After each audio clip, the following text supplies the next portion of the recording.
जय हिंद। आप सभी वर्दी लवर्स का आपके अपने चैनल में एक बार फिर से स्वागत है। दोस्तों, आज वाली क्लास में हम पढ़ने वाले हैं आर्मी अग्निवीर के लिए मैथ के इंपॉर्टेंट क्वेश्चंस जो आपके एग्जाम्स में बार बार रिपीट होते हैं। जो हमारी सीरीज चल रही है 10 क्लासेस की, जिसमें हम बेहतरीन क्वेश्चंस पढ़ रहे हैं जो आपके एग्जाम्स में आपको मैथ में 15 में से 15 स्कोर करवाने में महत्वपूर्ण भूमिका निभाने वाले हैं। उन्हीं क्लास में आज अपनी अगली क्लास होने वाली है। और इस क्लास को स्टार्ट करें उससे पहले मैं आपको एक बात बोलना चाहूंगा कि आप अब घबराना बंद कर दीजिए, आप ज्यादा सोचना बंद कर दीजिए, आप ज्यादा विचार करना बंद कर दीजिए, ज्यादा बाहर घूमना, ज्यादा फोन चलाना बंद कर दीजिए। बस एक चीज सोच के पढ़िए कि भाई मेरे बदन पर आर्मी की वर्दी आने वाली है, मैं उसके लिए मेहनत कर रहा हूं। तो जो आने वाले ये 5 दिन हैं आपके लिए बहुत ज्यादा महत्वपूर्ण होने वाले हैं, जिसमें आपको अपनी जी जान लगा देनी है। जितना आप पढ़ सकते हो क्लासेस से, नोट से, बुक से, आपने जहां से भी जो भी सोर्स आपके पास अवेलेबल है उतना पढ़ने की कोशिश करो।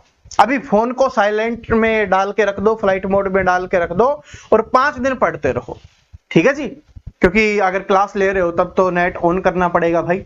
उसके अलावा आपको क्या करना है, फोन किसी का नहीं उठाना है। बोल दो दोस्तों को भाई 5 दिन बाद मिलेंगे, एग्जाम के बाद मिलेंगे, ठीक है जी। तो ऐसे अपने को करना है। वैसे भी गर्मी है, अगर बाहर निकलोगे कहीं तबीयत खराब हो गई तो पूरी मेहनत है वो पानी हो जाएगी। इस बात को भी याद रख लेना।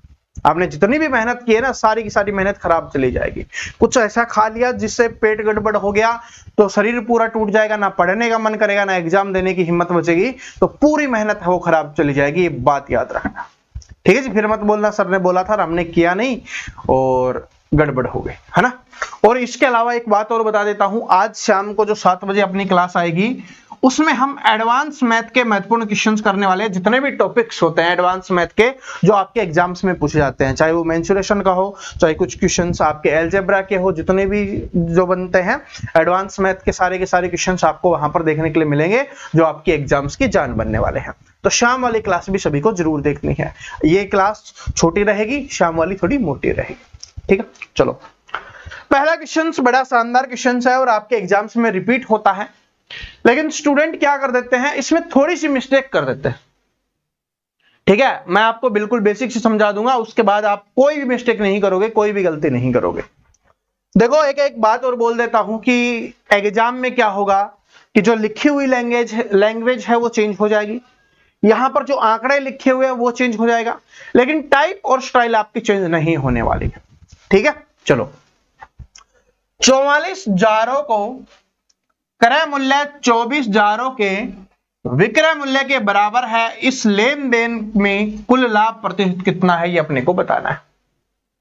तो ये तो आपको सोचने की आवश्यकता ही नहीं है कि लाभ होगा या हानि होगा, क्योंकि यहां पर डायरेक्ट लाभ लिखा है, इसका मतलब क्या होगा, लाभ होगा।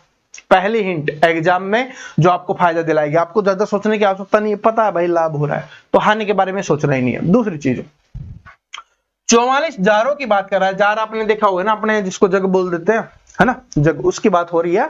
44 जारों का क्रय मूल्य मतलब जिसपे वस्तु को खरीदा जाता है।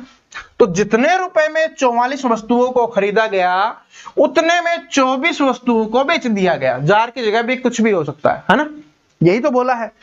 विक्रय मूल्य के बराबर है तो इस लेन देन में कुल लाभ कितना होगा। अब समझो इस बात को भाई, 44 खरीदी, 44 कोई वस्तु खरीद के लाए और उतने ही रुपए में 44 जो वस्तु खरीदी, क्रय मूल्य का मतलब खरीदी गई वस्तु और विक्रय मूल्य का मतलब बेची, तो उतने ही रुपए में 24 जारों को बेच दिया।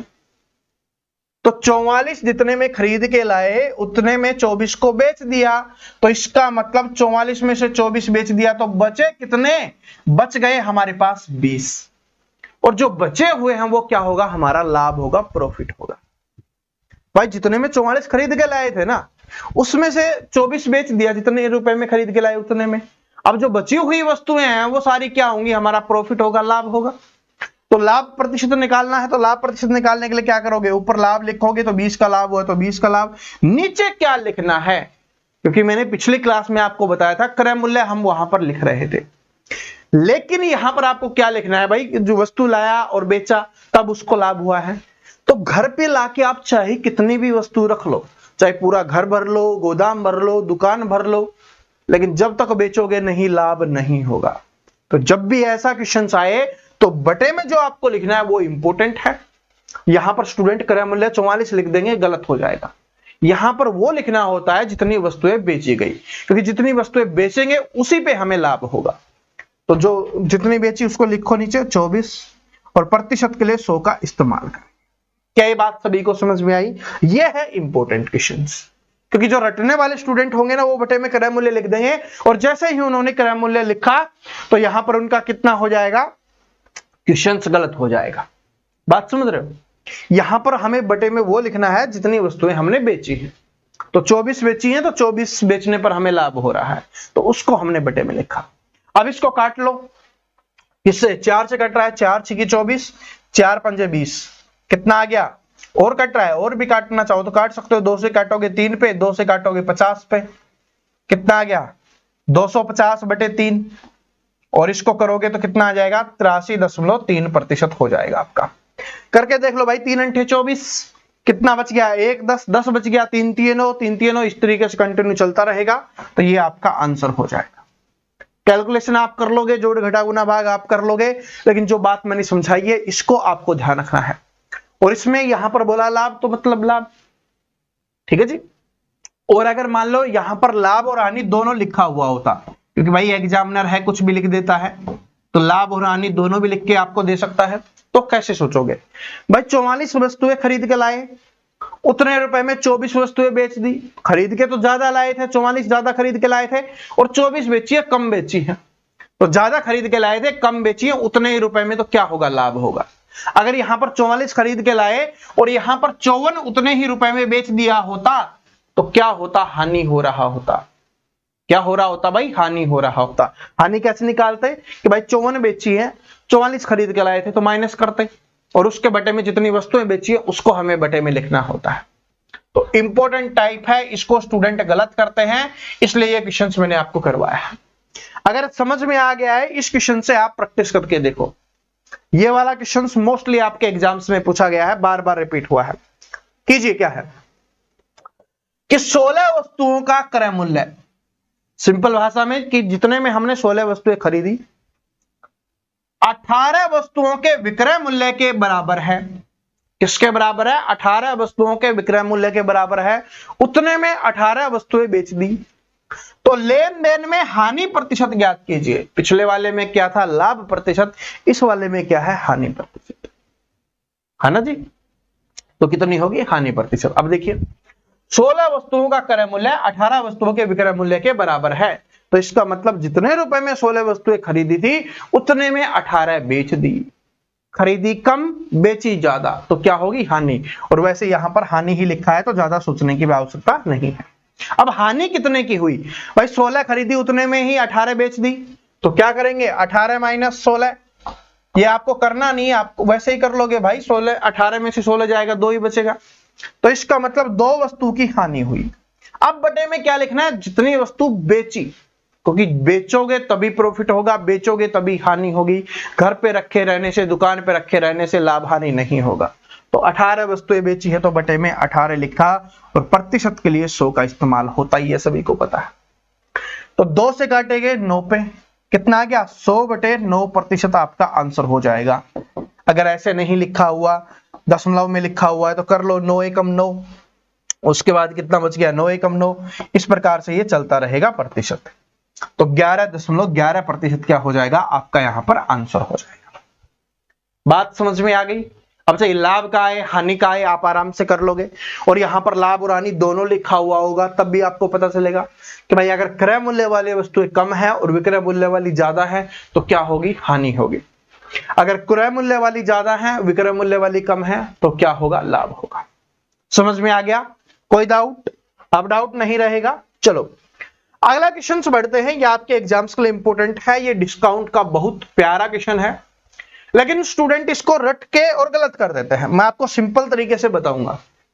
पहले क्वेश्चंस को पढ़ते हैं कि 25% और 10% की 2 क्रमिक छूटों के समतुल्य एकल छूट ज्ञात कीजिए।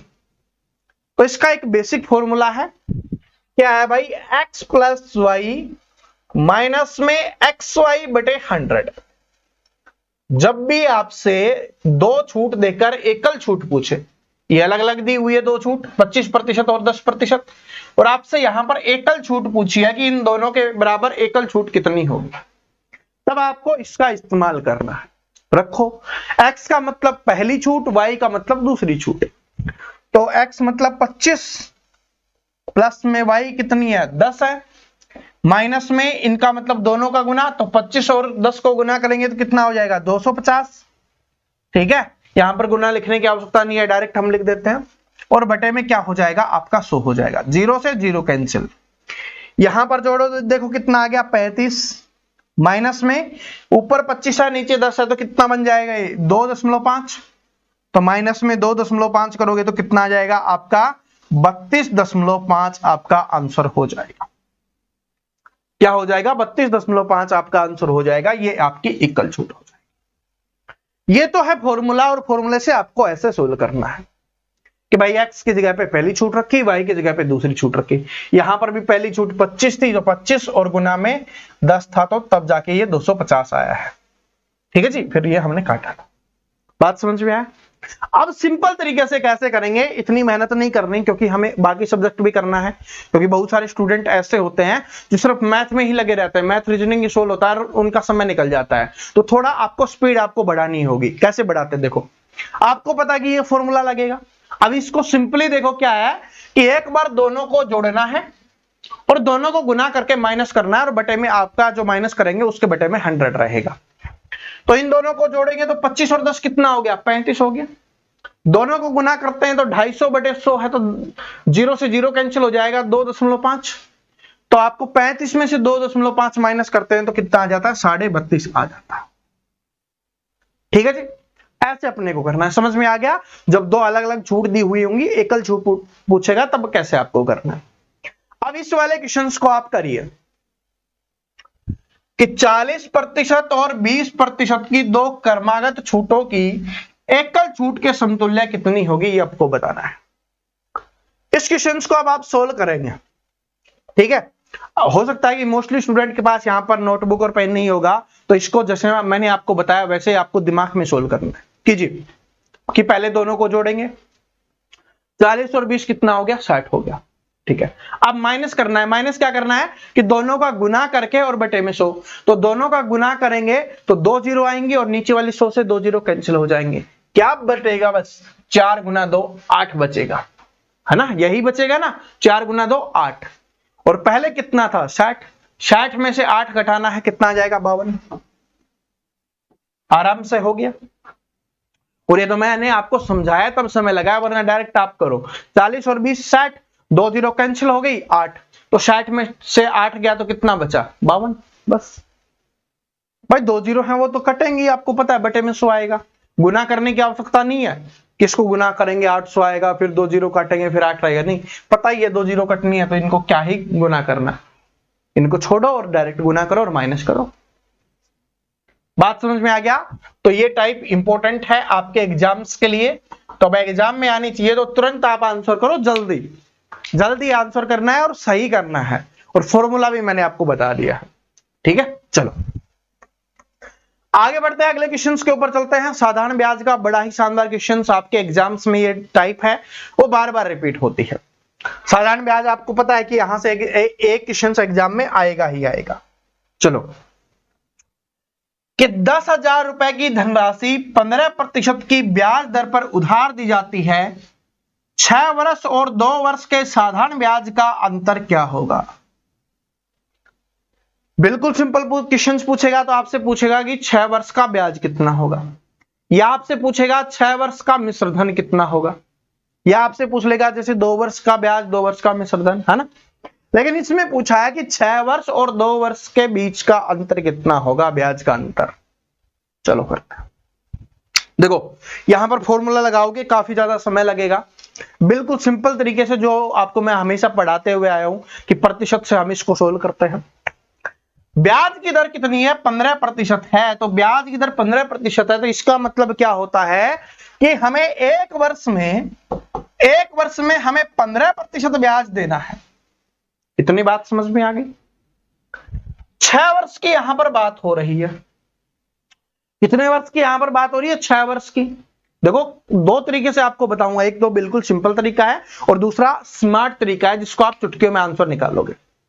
6 वर्ष की बात हो रही है तो एक साल में जब 15% मिलता है तो 6 वर्ष में ब्याज कितना मिलेगा भाई? 90% का मिलेगा। और ये इसलिए समझा रहा हूं क्योंकि अलग टाइप के क्वेश्चन आ गए, उसमें आपके काम आएगा। तो ब्याज कितना हो गया? 90%। तो 10,000 का 90% कितना होगा? 9,000 रुपए।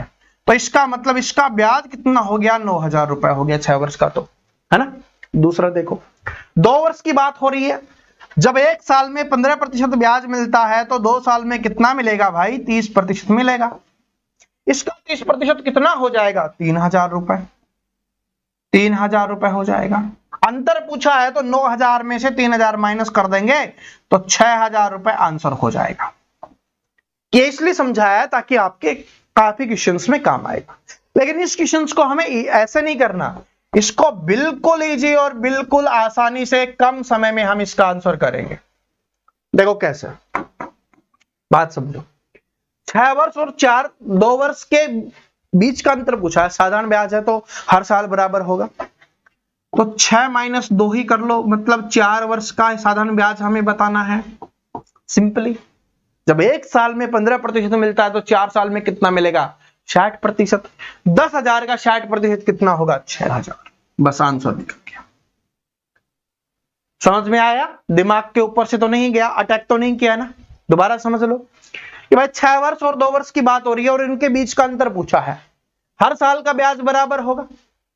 हर साल का ब्याज बराबर होगा, क्यों? क्योंकि दर बराबर है। दर अलग अलग होती तो ब्याज अलग अलग होता, लेकिन दर बराबर है तो हर साल का ब्याज बराबर होगा क्योंकि ये साधारण ब्याज है। तो इसका मतलब 6 साल में 2 साल माइनस कर लें तो जो दोनों का अंतर रहेगा वो 4 साल का ब्याज रहेगा। एक साल में जब 15% मिलता है तो 4 साल में कितना मिलेगा? 60%। और 10,000 का 60% कितना होता है? 6,000। वैसे कर लो, जिनको नहीं पता भाई 10,000 है अपना, इसका 60% निकालोगे तो बटे में 100।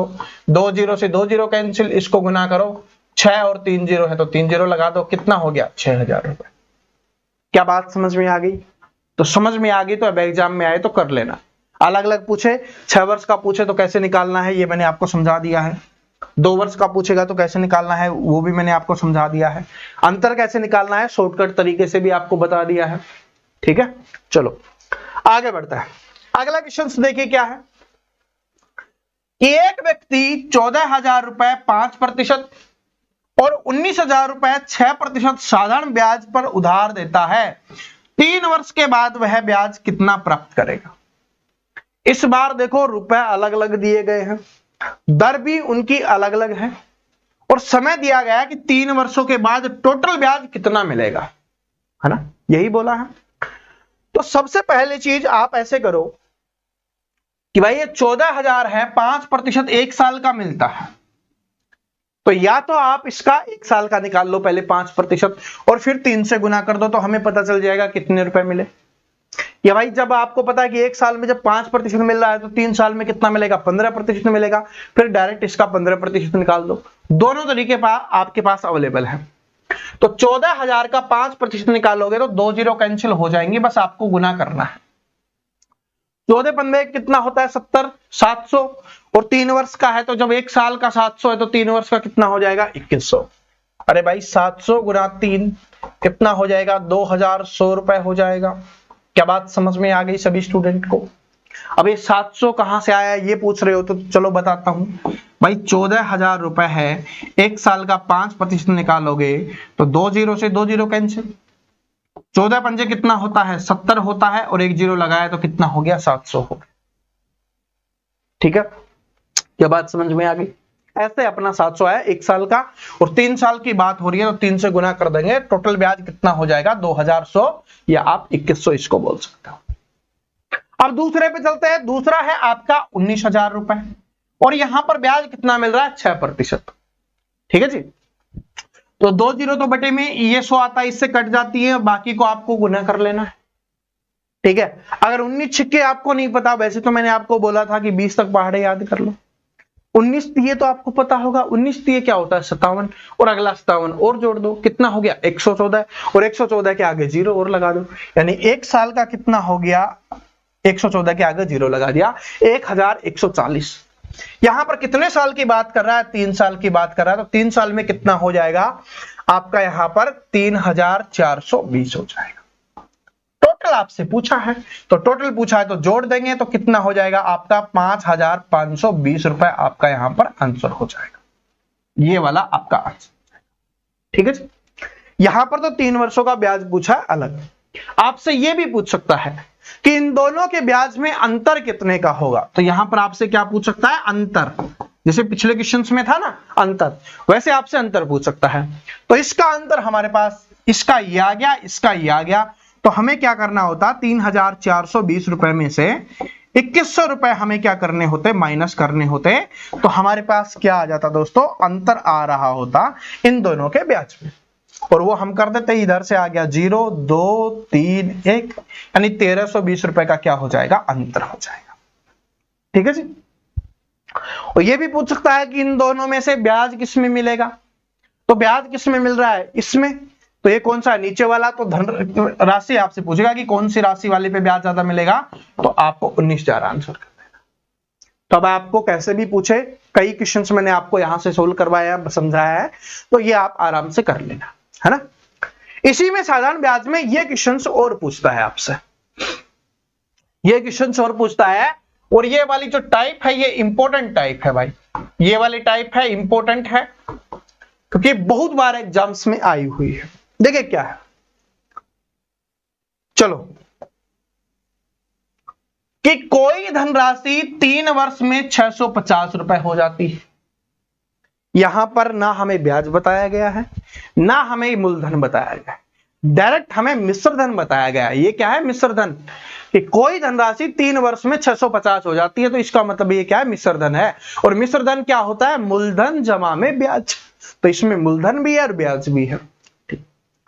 4 वर्षों में कितनी हो जाती है? 754 रुपए हो जाती है। तब धनराशि क्या होगी यदि ब्याज दर साधारण हो, तब आपको बताना है। ठीक है, चलो, यानी कि हमें मूलधन निकालना है, साधारण ब्याज का हमारा क्वेश्चन है। 3 वर्षों में कितनी हुई भाई? 650 हुई। और 4 वर्षों में कितनी हुई है? 4 वर्षों में हुई है 754। मैंने इसको ऊपर क्यों लिखा है? क्योंकि भाई 1 साल आगे बढ़ी है, 3 से 4 साल हुई है, तो इसका मतलब आगे कैसे बढ़ेगी? ब्याज से। भाई 100 रुपए है, अगली साल 110 रुपए मिल रहे हैं, तो वो 10 रुपए कहां से आए हैं? ब्याज से आए हैं ना। तो यही तो हमें पता करना है कि भाई 3 वर्षों में तो 650 रुपए थे, अब 754 रुपए हो गए अगली साल, तो इसका मतलब 1 साल का ब्याज मिला इसमें। तो 754 में अगर 650 हम माइनस कर लेंगे तो हमारा क्या निकल के आ जाएगा? ब्याज निकल के आ जाएगा 1 साल का। तो चलिए कीजिए, यहां से कितना आ गया? 401, यानी 104 रुपए क्या है? 1 साल का ब्याज है। 1 साल का ब्याज है। हमें निकालनी क्या है? राशि। तो इसके अंदर क्या है? 4 साल का ब्याज है, और इसके अंदर क्या है? 3 साल का ब्याज। या तो इसको 3 से गुना करके इसमें माइनस कर दो तो हमारे पास राशि आ जाएगी, क्योंकि 3 साल का अगर ब्याज माइनस कर देंगे तो जो स्टार्टिंग में राशि थी वो आ गई। 4 वालों में करोगे तो 4 से गुना कर लेना, क्योंकि 4 साल का ब्याज माइनस कर लेंगे तो हमारी राशि आ जाएगी, आंसर आपका सेम रहेगा। 3 से गुना करोगे तो 312। अब 650 में से माइनस कर लो भाई 312, तो यहां से कितना बच जाएगा आपका? 38 और 3, यानी कि 338 आपका आंसर हो जाएगा। Option number D correct answer हो जाएगा। क्या बात समझ में आ गई? ये 312 क्यों माइनस किया? क्योंकि 1 साल का ब्याज कितना था? 104 था। 3 साल से गुना किया तो कितना आया आपका? 312 आया, क्योंकि इसमें 312 क्या है? ब्याज के रूप में है। इस वाले में माइनस करोगे तो भी सेम रहेगा। कितना है भाई? 754 है। इसमें क्या माइनस करना है? 4 साल का ब्याज। तो 4 साल का ब्याज कितना हो जाएगा? इसको 4 से गुना करोगे तो 416, तो 416 इसमें से माइनस कर लो तो 338 क्या हो जाएगा? आपका आंसर निकल के आ जाएगा। भाई 14 में से 6 गया तो 8, 4 में से 1 गया तो 3, और 7 में से 4 गया तो 3, तो आंसर आपका सेम रहेगा। लेकिन ये बात समझ गए कि भाई 3 वर्षों में इतनी हो रही है, 4 वर्षों में इतनी हो रही है, तो पता कैसे करें क्या कुछ हुआ है? तो यहां पर 3 4 की जगह पे 3 और 5 भी दे सकता है। हमें सबसे पहले निकालना है 1 साल का ब्याज। ठीक है जी, 1 साल का ब्याज निकालेंगे। फिर किसी में से भी गुना करके यहां पर जितना भी लिखा होगा उससे गुना करके इसमें से माइनस कर लेंगे, इससे हमारे पास राशि प्राप्त हो जाएगी, हमारा मूलधन प्राप्त हो जाएगा कि स्टार्टिंग में वो कितना था। ठीक है, बात समझ में आ गई। तो इस क्लास में इतने ही शानदार क्वेश्चन हमने रखे हैं ताकि आपको कोई कंफ्यूजन ना हो। और वैसे तो आप सभी ने बहुत मैराथन्स देख ली होंगी, बहुत कुछ देख लिया होगा, है ना, लेकिन अपनी ये जो शानदार छोटी छोटी क्लास आती है ना, इनको जरूर देखना। एग्जाम में 15 में से 15 क्वेश्चंस आप जरूर करके आओगे, एक भी क्वेश्चंस एक्स्ट्रा नहीं बचेगा, इस बात को नोट कर लेना। ठीक है जी, और मिलते हैं आज शाम को 7 बजे वाली क्लास में। इंपॉर्टेंट क्लास होगी, एडवांस मैथ के काफी क्वेश्चंस हम उसमें करने वाले हैं, तो उस क्लास को देखना मत भूलना। ठीक है, और अगर आप नए आए हो तो चैनल को सब्सक्राइब करके बेल आइकन को जरूर प्रेस कर लेना। जय हिंद।